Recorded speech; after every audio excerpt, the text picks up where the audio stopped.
Olá, quinto ano! Tudo bem com vocês? Hoje, na nossa aula de história, nós vamos continuar a aprender um pouco mais sobre os povos da antiguidade e sua cultura, né? Suas culturas, né? Porque cada povo tem uma cultura diferente. Na última aula, nós vimos um pouco sobre os egípcios, não é? Muito interessante. A gente descobriu muitas coisas legais sobre o motivo deles fazerem múmias, né? E tudo mais. Agora, hoje, nós vamos aprender sobre os povos da Mesopotâmia, tá bom? E também sobre os gregos. Olha que legal! Então, vamos lá. Exploração e descoberta. Hora do texto. Página 144. Povos da Mesopotâmia. A Mesopotâmia era uma região do Oriente Médio localizada entre os rios Tigre e Eufrates, hoje pertencente ao Iraque. Em épocas de cheias, os rios transbordavam, tornando fértil suas margens para o cultivo de plantações. A partir de então, foi possível a fixação de grupos humanos nessa região, onde habitavam sumérios, babilônios e assírios. Muito legal, né? Sobre a Mesopotâmia. Aí tem um mapinha da Mesopotâmia aí na página 144, tá vendo? Mostrando a localização dela. Continuando aí, a gente vai ver que a Mesopotâmia ela é formada, né? Basicamente, vamos, né, resumir aqui, em três grupos: sumérios, babilônicos e assírios. Eram esses três povos que habitavam esse território da Mesopotâmia, tá? E nós vamos entender que cada um desses povos, eles tinham uma cultura diferente. Uai, tia, mas eles não eram todos da Mesopotâmia? Sim, mas mesmo na Mesopotâmia, existiam povos diferentes, que pensavam diferente, produziam artefatos diferentes, né? E tinham uma cultura própria. Então, a gente vai aprender e entender que cada um desses povos aqui, eles vão contribuir para a nossa sociedade ainda hoje, até os dias de hoje, mas com coisas diferentes, tá bom? Então, vamos lá. Primeiramente, os sumérios. Destacaram-se na história pela produção de um complexo sistema de controle de água dos rios, com canais de irrigação, barragens e diques, e pelo desenvolvimento da escrita cuneiforme, por volta de 4.000 anos antes de Cristo. Então, os sumérios, eles vão ser os principais, né, a desenvolver, então, o sistema de irrigação. Olha que interessante. E também o sistema de escrita cuneiforme, né? Aquele de cunhas, né? Lá da Mesopotâmia antiga. E parece que vocês até estavam estudando com a tia Natália, né? Sobre os números, né? Lá, sistema de numeração da Mesopotâmia. Pois é, criado por esses povos aí, os sumérios. Os babilônicos, vamos aprender agora sobre os povos babilônicos. Foram responsáveis pela elaboração do primeiro código de leis, conhecido até então. Ele é chamado de Código de Hammurabi. O que é isso? Hammurabi era um imperador, né? Era um governante lá. Baseado nas leis de Talião, olho por olho e dente por dente, o imperador Hammurabi desenvolveu um conjunto de leis para organizar e controlar a sociedade. Conhecido como Código de Hammurabi, ele determinava que todo criminoso deveria ser punido de uma forma proporcional ao crime cometido. Por exemplo, se alguém maltratasse, né, machucasse uma pessoa, a pessoa machucada tinha o direito, segundo o Código de Hammurabi, a ir lá e machucar a pessoa que havia a machucado. Deu para entender? Tipo assim, era uma vingança, vamos colocar assim. Ele era super a favor disso, o Hammurabi, porque ele achava que era justo, tá bom? Agora vamos ver os assírios. Os assírios ficaram conhecidos na história pela organização e desenvolvimento militar, pois encaravam a guerra como uma das principais formas de conquistar poder e desenvolver a sociedade. Eram povos muito brutos e cruéis com os inimigos conquistados. Então, os assírios vão ser os mais temidos, porque eles eram, né, povos guerreiros, eles eram militares, né, povos voltados para a guerra, né? Então percebam, cada um desses três povos eles têm características diferentes, né? Os sumérios desenvolveram, né, a escrita e também a irrigação, os babilônicos um conjunto de leis e os assírios se dedicavam à guerra, né, e à conquista de outros povos. Agora, continuando aí na página 144, esses povos também deram grande importância à religião. E como no Egito, seus governantes desempenhavam um papel político e religioso. Eles também acreditavam em vários deuses. Eram, então, politeístas, né? Poli, muitos, teísmo, Deus, tá? Então, muitos deuses, eles acreditavam em várias divindades. No entanto, diferentemente dos egípcios, eles não acreditavam na imortalidade da alma. Então, os povos do Egito, eles acreditavam, né, na vida após a morte. Tanto que eles mumificavam o corpo, né? Acreditavam que utilizar o corpo depois. Já os babilônicos não. Para eles, morreu, tchau, acabou, já era, tá bom? Agora nós vamos para a página 145. O politeísmo é um sistema religioso que consiste na crença em diferentes divindades. Nas sociedades politeístas, são admitidos vários deuses, sendo cada um deles dedicado a uma característica particular na natureza, como o deus do trovão, deus do sol, deusa da chuva, deusa da terra, entre outros deuses. Os templos mesopotâmicos, feitos com tijolos secos ao sol, eram as mais importantes construções sagradas. Neles realizavam-se as cerimônias religiosas dedicadas aos deuses. Os zigurates, por sua vez, eram enormes edificações piramidais de 3 a 7 níveis, né? Como se fosse cada nível, como se fosse um andar, vamos colocar assim, tá bom? Erguidos pelos sumérios. Contavam com escadarias que levavam ao topo, destinando a moradia celestial dos deuses. Acredita-se que estes, após repousarem no topo dos zigurates, visitavam outros templos. Além de contar com espaço sagrado no alto, os zigurates também serviam de depósito de oferendas feitas aos deuses e de observatório astronômico. Cabia aos sacerdotes a obrigação diária de cuidar dos zigurates, uma vez que somente eles poderiam adentrá-los. Então, embora os zigurates, né, fosse fisicamente parecido, né, com as pirâmides lá do Egito, a utilidade dos zigurates eram bem diferentes, né?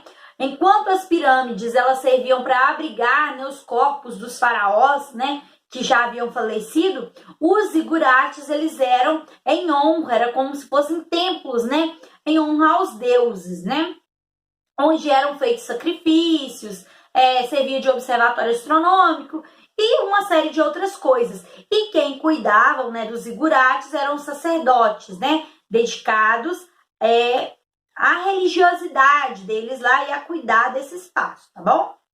As aldeias mesopotâmicas, inicialmente, eram governadas por um sacerdote, que também era responsável por cuidar dos templos. No entanto, por causa do crescimento das cidades, surgiu a figura do rei, que era tanto o chefe militar quanto o sacerdote religioso, passando a governar em um palácio. Assim, cada cidade tinha um rei, leis próprias e seus deuses. Então, não era um território todo, né, da Mesopotâmia que era governado por um rei só. Não, cada cidade tinha o seu governo próprio, né, as chamadas cidades-estado, porque cada uma tinha um governador. Olha que interessante, um rei, né? Muito bacana. Agora, continuando aí na página 145, troca de ideias. O povo que morava na região da Mesopotâmia cultuava vários deuses, mas não acreditavam na imortalidade da alma. Os templos mesopotâmicos eram as mais importantes construções dessas cidades. Neles eram realizadas as cerimônias religiosas destinadas aos deuses. Converse com seus colegas e responda: atualmente constroem-se templos? Você conhece algum? Qual? Então, essa seria da gente conversar na sala e tudo mais, né? Mas como não tem, né, eu vou falar para vocês aqui. Ainda se constroem templos, né? E existem vários, né? Existem várias igrejas, né? Existem templos católicos, templos ortodoxos, mesquitas, tudo isso são templos, né? São igrejas, lugares construídos em prol de uma divindade, né? De Deus, né? Ou, né, se a pessoa, né, tem uma outra crença, uma outra religião, em prol de uma divindade, né?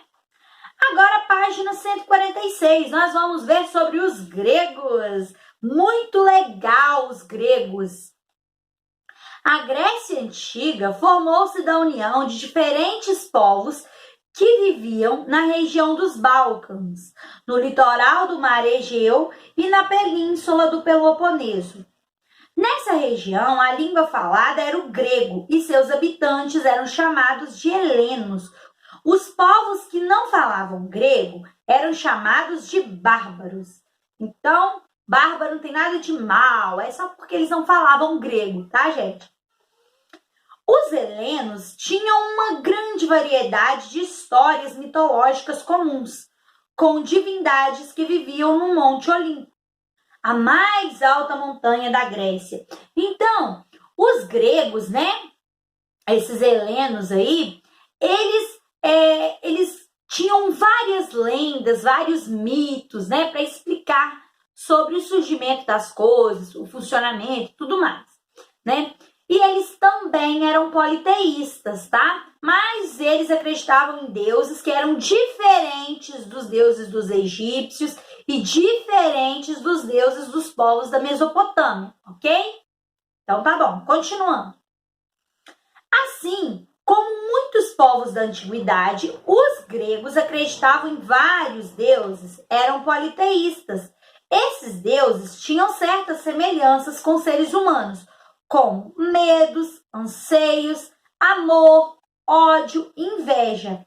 Eles comandavam o céu, as estrelas, o mar, os rios e o sol.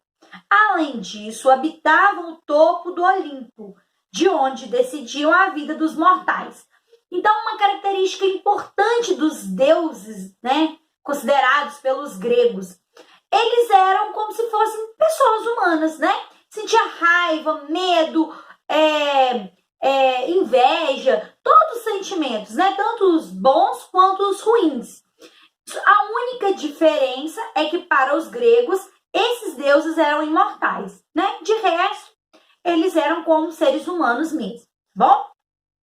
E os gregos acreditavam que esses deuses deles viviam lá no Monte Olimpo, né? Que era uma montanha bem alta lá na Grécia, bom? Os gregos acreditavam que todas as nossas habilidades eram doadas pelos deuses. Por exemplo, Atena, deusa da sabedoria, teria dado à humanidade a habilidade de raciocinar, de pensar racionalmente, né? Como ela era também deusa das guerras, protegia a vida dos seus devotos nas batalhas e teria ensinado os homens a elaboração das leis. Isso era a crença dos gregos, né, galerinha? Agora, página 147. Os deuses gregos eram imortais e seus filhos, com os mortais, eram chamados de heróis ou semideuses, como Hércules e Aquiles, né? Todo mundo já ouviu falar, né? Eu acho que, se não todo mundo, quase todo mundo já ouviu falar. No Hércules, né? Nos 12 trabalhos de Hércules, tem filme do Hércules, desenho do Hércules. O Hércules faz parte da mitologia grega, né? Segundo os gregos, ele é filho, né, do Zeus, que é o mais poderoso, né, Deus lá dos gregos, tá bom? As histórias dos deuses gregos e heróis chegaram até nós por meio dos mitos. Mitos são relatos transmitidos por gerações para explicar, por exemplo, a origem do mundo, dos seres humanos, bem como as transformações da natureza, como a função de mostrar a relação entre homens e deuses. Então, Como eles não sabiam explicar o surgimento de algumas coisas, eles buscavam nos mitos essa explicação, tá bom? Mitologia é o conjunto de vários mitos e lendas de um determinado povo. Os mitos estavam presentes no dia a dia dos cidadãos gregos. A mitologia, permeada por criaturas fantásticas e inúmeras lendas, era utilizada com a intenção de passar lição de moral, valores e ensinamentos vinculados às normas e ao respeito aos deuses. Por exemplo, tem a história do Ícaro, né? Que era um rapaz que ele queria muito voar, e aí o pai dele cria para ele um par de asas, só que era de cera, né? Cera com penas. E aí, segundo a mitologia grega, ele consegue voar, só que o pai dele faz um alerta. Ícaro não pode voar muito próximo ao sol, porque o sol vai derreter a cera e você vai cair. Só que o Ícaro não obedece na história. Então, o que vai acontecer? O Ícaro vai desobedecer ao pai dele, vai voar, né, bem próximo ao sol, e aí quando ele sentir que a cera começou a derreter, ele vai estar muito longe, né, da terra. E aí ele vai cair e vai morrer, bom? Então, o que é essa história, essa lenda, né, esse mito, vamos dizer assim, dos gregos quer nos ensinar? A obediência, né? Se o Ícaro tivesse obedecido ao pai dele, não teria acontecido isso. Então, todo mito, toda lenda grega, ela vai trazer esse ensinamento, esse fundo moral de obediência, de respeito e tudo mais, tá bom? Os gregos davam tanta importância para os deuses que, para homenageá-los, realizavam festas, rituais e os famosos Jogos Olímpicos, que se tornaram o maior evento esportivo mundial. Os Jogos Olímpicos levam esse nome pelo fato de seu início ter acontecido na Grécia Antiga, em uma cidade-estado chamada Olímpia. Diz a lenda que o herói grego Hércules, filho do deus Zeus, senhor do universo, realizou uma festa em homenagem ao pai e nesta comemoração apresentou jogos esportivos que levavam em conta o desempenho de força, velocidade, beleza de movimentos, entre outros requisitos. Então, olha só que interessante, os Jogos Olímpicos que nós vemos hoje em dia, eles foram criados há milhares de anos pelos gregos. Olha que interessante. Claro que não era igual hoje, né? Era bem diferente. Só os homens podiam participar, por exemplo, e era bem diferente. E só os gregos também que podiam participar. Outras pessoas não podiam, tá? Mas foram sofrendo mudanças, né? E hoje todo mundo participa. E é muito legal, né? Agora na página 148. No início, os jogos eram realizados apenas por homens, em campo de luta, ginásios ou em centro esportivo, onde ocorriam todos os tipos de práticas esportivas, como corrida a pé, corrida de cavalos, corrida de carros puxados por cavalos, arremesso de disco e de dardo, natação e lutas corporais. Os atletas da época que venciam as competições recebiam uma coroa feita de folhas de louro e eram homenageados em suas cidades. Muitas vezes eles tinham estátuas erguidas onde moravam. Então, olha que interessante, não existia troféu, prêmio em dinheiro, nada disso, né? Eles recebiam uma coroa de louro, igual aquela da Mariane, né? Da nota de real que nós temos aí, daquela moça, né? Porque parece um homem, mas não é, ela é uma mulher, tá, galerinha? Só uma curiosidade para vocês. E era uma coroa de louros, né? De uma plantinha tecida que eles ganhavam. Olha que legal. Só isso, não ganhavam dinheiro, né? E ganhavam, às vezes, estátuas nas suas cidades, né? Era uma honra, né? Era uma questão de pompa, né? Então, continuando aí. Os Jogos Olímpicos eram muito apreciados pelos gregos, principalmente pelos cidadãos de Atenas e Esparta, duas cidades-estado da Grécia, tá bom? Que peregrinavam de 4 em 4 anos para a Olímpia, a fim de dedicarem-se à prática dos jogos esportivos. Estes eram realizados em homenagem a Zeus, o rei dos deuses gregos, do trovão e do céu. Então, esses jogos eles eram realizados lá na cidade de Olímpia, por isso que eram chamados de Olimpíadas, tá bom? Agora, página 149. Seguindo-se uma tradição milenar, esses jogos ainda hoje são praticados no intervalo de 4 em 4 anos, simbolizando a unificação de diferentes raças, cores, etnias, com a intenção também de promover a amizade e a integração entre os povos.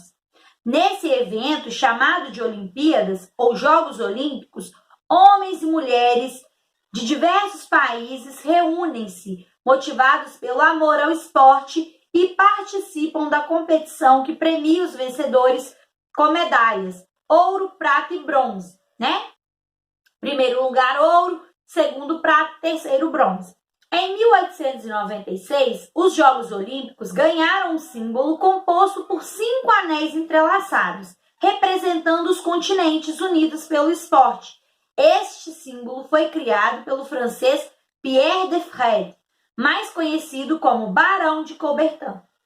Olha que legal! Então, representa a união dos 5 continentes, né? América, Ásia, África, Europa e Oceania. Ué, mas por que não tem a Antártida, tia? Porque a Antártida não é um continente habitado, né? As pessoas só vão para lá fazer pesquisas e tudo mais. Mas as pessoas não vivem, realmente moram, né, muito tempo na Antártida, tá bom? Os Jogos Olímpicos apresentam modalidades esportivas de verão e de inverno. Embora ocorram a cada 4 anos, eles se alternam nos anos pares a cada 2 anos. Os Jogos Olímpicos ganharam grande destaque no mundo. Hoje, há os Jogos Paralímpicos, envolvendo competidores com deficiência, né? Então, pessoas que às vezes andam de cadeira de rodas, pessoas cegas e tudo mais. E é muito legal mesmo. Vale a pena vocês pesquisarem sobre isso depois, tá bom? Agora vocês vão fazer a atividade diálogo com o texto. Vamos lá? Na Mesopotâmia e na Grécia, as crenças religiosas eram muito valorizadas por seus povos. Complete o quadro seguinte com uma diferença e uma semelhança entre a religiosidade dessas duas civilizações. Então, tem uma tabelinha aí, está escrito assim, diferença, semelhança, e na primeira coluna, Mesopotâmia, e na segunda, Grécia. Na primeira parte, vocês vão colocar uma diferença, né, entre a Grécia e a Mesopotâmia. Por exemplo, os mesopotâmicos não acreditavam na imortalidade da alma. Eles acreditavam que, tipo assim, morreu, acabou, tchau. Na Grécia, as pessoas já acreditavam na imortalidade da alma, tá bom? Essa é uma diferença que vocês podem colocar aí, tá bom? Uma semelhança entre a Mesopotâmia e a Grécia. Isso é fácil. Todos eles acreditavam em vários deuses, né? Embora fossem deuses diferentes, eles acreditavam na existência de vários deuses. Então, vocês podem colocar como semelhança, eles eram politeístas, tá bom? Agora, vamos para a página 150. Vá até a seção Brincar e Aprender e recorte as peças para montar o seguinte quebra-cabeça. Depois de montado, colhe-o no espaço abaixo e responda a questão. Então, vocês vão lá na seção Brincar e Aprender, da apostila, vão recortar o zigurate, o quebra-cabeça do zigurate, que está na página 173, tá? E vocês vão montar esse quebra-cabeça e colar ele aí, ó, nesse espaço aí. Tá vendo que tem a marca d'água do zigurate? Vocês vão colar ele aí em cima, tá bom? Depois que vocês colarem, vocês vão responder para ti, ó. Como era chamada essa construção na Mesopotâmia e qual era a sua função? A tia até falou o nome, né? O nome dessa construção era zigurate e eles eram construídos, né, em honra aos deuses, né? Eram como se fossem templos sagrados, né? Agora vamos lá, página 151. Número 3. Os mitos faziam parte da vida dos gregos. Conheçam o mito da Grécia Antiga, que conta um pouco sobre a origem dos homens. Mito da Grécia Antiga. Na mitologia grega, a terra, o céu, o mar e os diferentes titãs e deuses foram criados muitos antes do homem. Com relação à origem do homem, acredita-se que foi o titã Prometeu que o criou, modelando-o em barro. Porém, em outras versões, Prometeu não teria sido o criador do homem, mas seu benfeitor. Esse titã teria tentado beneficiar os homens, ludibriando o deus do Olimpo, Zeus. Ludibriar é o mesmo que enganar, tá? A história conta que em um momento solene de ofertar um touro a Zeus, Prometeu dividiu o animal em duas partes. De um lado colocou a carne e as entranhas, cobertas pelo ventre do animal. De outro lado dispôs apenas ossos, cobertos com uma bela capa de gordura branca para disfarçar. Então pediu a Zeus que escolhesse a sua parte. O resto daria aos humanos. Zeus escolheu a bela capa de gordura branca, mas quando percebeu que havia sido propositalmente enganado, ficou furioso com Prometeu e com os humanos mortais, e não quis dar o fogo aos humanos. Prometeu, no entanto, para beneficiar mais uma vez os humanos, roubou as sementes do fogo, trazendo-as para a terra. Para punir Prometeu, Zeus o acorrentou no alto de uma montanha, e para punir os homens, mais uma vez, Zeus deu de presente ao irmão de Prometeu, Epimeteu, uma mulher belíssima e com muitas qualidades. Este a aceitou. Essa mulher, chamada de Pandora, com sua curiosidade, abriu uma caixa que continha encerrados todos os males do mundo, deixando-os espalhar pela humanidade, né? Encerrados é o mesmo que presos, né? Então agora vamos lá na página 152, responder as atividades. De acordo com o texto lido, mito da Grécia Antiga, qual a origem dos homens? Segundo esse texto lido aí, foi o titã Prometeu que o criou, né? Modelando os homens com barro, segundo esse mito, tá? É para responder de acordo com o texto. Letra B. Na frase, Prometeu não teria sido o criador do homem, mas seu benfeitor, qual foi o benefício que Prometeu quis entregar para os mortais? Ele queria dar o fogo, né? Para os homens. Letra C. Observe a imagem seguinte. Ela representa Pandora abrindo a caixa que continha os males da humanidade. Quais seriam esses males? Dê alguns exemplos. A gente pode colocar como guerras, doenças, né? Tristeza, sentimentos ruins, tudo isso, né? Esses males aí. Agora, nós vamos fazer a página 153, número 4. Observe as imagens que ilustram alguns dos esportes praticados durante as Olimpíadas na Grécia. Veja algumas imagens de esportes praticados na última Olimpíada realizada em 2016. Aí tem vários, né, esportes realizados hoje, fotografia, e algumas imagens dos esportes realizados há muitos anos atrás, né? Compare os Jogos Olímpicos realizados atualmente com os da Grécia Antiga, destacando algumas diferenças.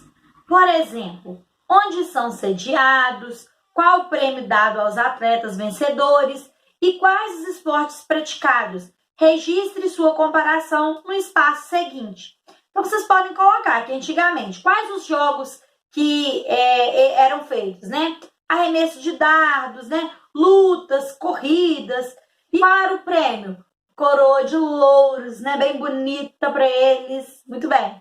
E hoje, quais são os jogos? Hoje tem natação, judô, ginástica artística, um monte de coisa, né? E os prêmios são diferentes, né? São medalhas de ouro, prata e bronze. Muito legal. Agora a página 154. Vamos fazer só número 5, tá, galera? Pesquise o significado do símbolo que representa as Olimpíadas. Esse daí eu já até expliquei, né? Anteriormente para vocês. Mas esse daí eu vou deixar vocês pesquisarem, caso vocês não estejam lembrando o que significam esses 5 arcos entrelaçados aí, tá bom? Então, por hoje é só. Na próxima aula, a gente faz o restante da página 154 até a 156, tá bom? Um beijão para vocês e até a próxima aula. Se ficarem com dúvida, não hesitem, mandem mensagem ou me liguem, tá bom? Um abraço!